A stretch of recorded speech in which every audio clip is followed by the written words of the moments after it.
J'ai reçu un email de moi-même me disant que mes données avaient été volées et que je devais payer une rançon si je ne souhaitais pas qu'elles soient publiées sur Internet. Je suis en flip total et ce qui me choque, c'est que dans ce même courriel, le pirate annonce qu'il connaît aussi mon mot de passe. Il l'a inscrit noir sur blanc et c'est bien celui que j'utilise.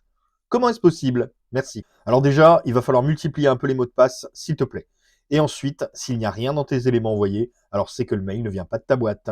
Et pour le mot de passe, voici l'explication. Pour tous ceux qui ont pu recevoir ce type de mail menaçant de publier vos données prétendument volées, avec pour certains dans le mail un mot de passe que vous pourriez encore utiliser, sachez tout d'abord que dans la majorité des cas, le pseudo-pirate n'a absolument aucune donnée en sa possession vous concernant, et qu'il ne vous connaît même probablement pas. Sachez également qu'il est loin d'être compliqué aujourd'hui d'obtenir de quoi rédiger ce genre de faux mail. Pour l'exemple de circonstance, je vais me rendre sur ce site bien connu et je vais entrer une de mes adresses courriel. Je me rends compte qu'elle figure dans de nombreuses bases fuitées. Si j'en choisis une, où, en plus de l'identifiant, il y a eu fuite du mot de passe et que je télécharge gratuitement pour la plupart du temps la fameuse base fuitée sur un des nombreux forums pirates où elles sont présentes, alors je n'ai plus qu'à passer à la rédaction du mail pour faire peur à la victime en réclamant une rançon et le tour est joué. Ne payez pas la rançon car c'est du bluff.